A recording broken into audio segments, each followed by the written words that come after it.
نعلن للإخوة جميعا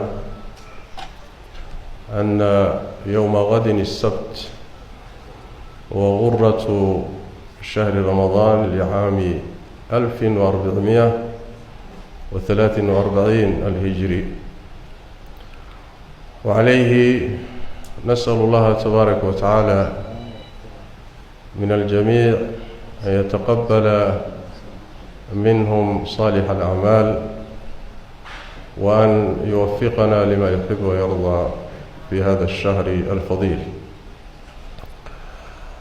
walaalyaal sida meelo badan oo caalamul islaami ka mid ah ka sugnaatay dowlado badan ay iclaamiyeen iyana annagana waxaan iclaaminaynaa inay berri oo sabti ah ay tahay maalintii u horeysay bisha Ramadaan sanadka 1443 hijradii nabigeena sallallahu alayhi wa alihi wasallam. sidaas daradeed berri soonka inoo bilaabanaya insha Allah. ilaahayna waxaan weydiisanaynaa inuu inaga aqbalo acmaasha saalixa bisha khayrkeedana ina waafajiyo.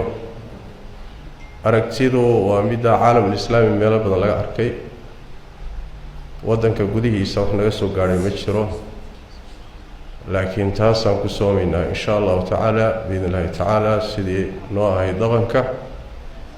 marka salaada cishaha kadib sunnadii kadibna taraawiixdan tukan doonaa insha allahu tacaala.